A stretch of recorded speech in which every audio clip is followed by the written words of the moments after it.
शिला प्रभुपाद बताते हैं यहाँ पर, शिला प्रभुपाद खुद बताते हैं कि कैसे वो नारद मुनि जी की तरह थे। प्रभुपाद खुद बताते हैं कि वो उनका जो जीवन निकला है प्रचार प्रसार में, सेम नारद मुनि जी की तरह निकला है।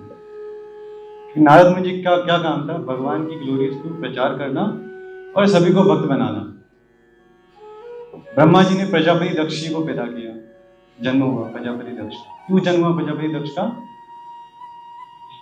ताकि वो बहुत सारे बॉडीज बना सके, है ना, जनसंख्या को आगे बढ़ा सके। ताकि ब्रह्मा जी का काम क्या था? रचना करना, क्रिएशन करना। तो दक्ष को ये काम दिया कि तुम्हारा काम है सृष्टि को निर्माण करो, बहुत सारे बॉडीज का क्रिएशन करना। बॉडीज क्रिएशन कैसे होगा? जो भी नॉर्मल प्रोसेस है, शादी होती है, बच्चे। सो हजारों बच्चे थे प्रजापति दक्ष के, हजारों। नारद मुनि क्या करते हैं? सबको जाके बैठ के क्लास लेते हैं। शादी नहीं करना है, ब्रह्मचारी बनना है, भगवान की सेवा करनी है, इस झंझट में नहीं पड़ना है। अब जैसे प्रहलाद महाराज क्लास लेते थे, है ना, हिरण्यकशिपु पापा उनके दुष्ट थे, फिर भी वो चुप चुप के जो उनके सहपाठी थे उनकी क्लास लेते थे प्रहलाद महाराज। तो वैसे ही नारद मुनि ने सबकी क्लास ली। रेगुलर सब लोग क्लास में आते, चुप चुप के अटेंड करते, सब लोग ब्रह्मचारी बने। अब किसी के फादर के सारे बच्चे ब्रह्मचारी बन जाए, क्या होगा उसका?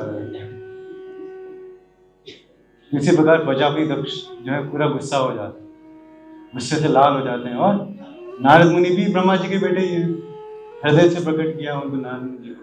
एक करके दोनों भाई भाई हैं। दक्ष जो गुस्सा आ जाता है उनको श्राप देते हैं नारद मुनि को। क्या श्राप देते हैं? कि तुम एक जगह टिकोगे नहीं, तुम्हारा कोई स्थान नहीं होगा, कोई निवास स्थान नहीं होगा, कोई परमानेंट निवास स्थान नहीं होगा। हम सब लोग यहाँ भौतिक जगत में ट्राई करते हैं कि हमारा एक परमानेंट प्लेस हो, है ना, अच्छा फ्लैट हो, अच्छे विला हो, अच्छा इंटीरियर हो, सब प्रयास करते हैं हम लोग। पर नारद मुनि जी को ऐसा ब्लेसिंग, ऐसा कर्ज मिला, श्राप मिला, दक्ष ने श्राप दिया कि आपका कोई भी परमानेंट स्थान नहीं होगा, कोई भी परमानेंट रेजिडेंस नहीं होगा, कहीं भी टिकोगे नहीं, तो घूमते रहोगे घूमते रहोगे। तथास्तु बोल देते हैं। नारद मुनि और खुश हो जाते हैं, तो मजा आएगा। तो कभी कभी क्या होता है, कभी कभी नहीं, भक्त के लिए, जो भक्त होता है, जब उसको किसी दूसरे भक्त के द्वारा अगर श्राप मिलता है या फिर आशीर्वाद मिलता है, दोनों बराबर। अगर आपको भी कोई प्रभु जी या कोई वैष्णव डांटते हैं तो क्या समझना है? ऐसा नहीं मंदिर आना बंद। तो वैष्णव के द्वारा अगर डांटा भी जाता है, फटकारा भी जाता है, कुछ भी बोला जाता है, आशीर्वाद भी दिया जाता है, दोनों एक ही समान, दोनों हमारी चेतना को कृष्ण भावनामृत के ऊपर एलिवेट करते हैं। सो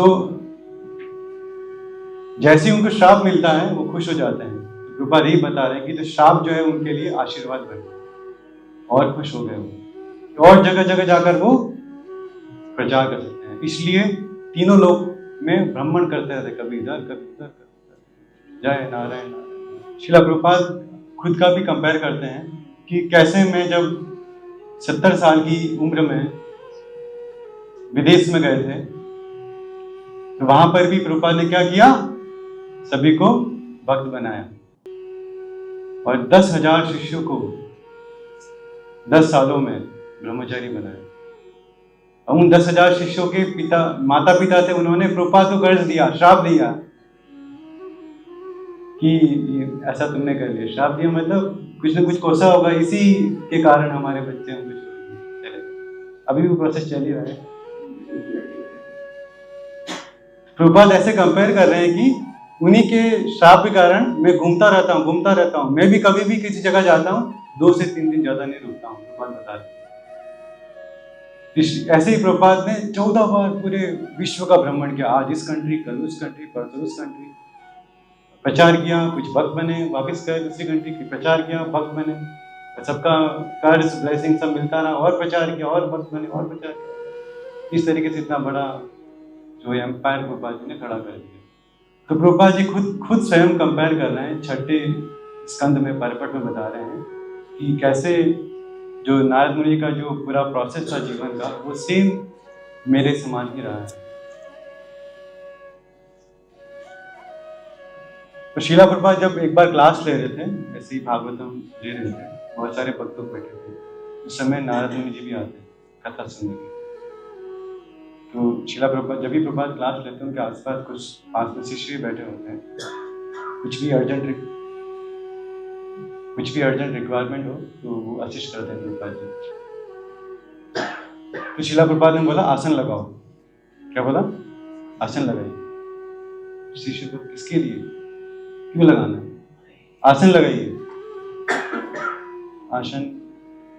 आसन वो लगाते हैं शीला प्रभुपाद के पास में just. Srila Prabhupada class continue करते हैं। फिर अंत में जब क्लास के बाद वो जिस शिष्य ने आसन लगाया था, वो शीला प्रभुपाद जी से आगे पूछते हैं कि आपने आसन किसके लिए लगाया था? कि नारद मुनि जी आए थे क्लास में। तो ऐसे शीला प्रभुपाद जी ने का क्लास सुनेंगे, स्वयं नारद मुनि भी आए थे। ऐसी भी लीला हुई है। तो शीला प्रभुपाद जी ने जो छठे स्कंद में बताया है एक्चुअली सत्य है। अगर ऐसा हुआ है तो क्लास सुनने भी आए तो पूरा वो कनेक्ट करता है।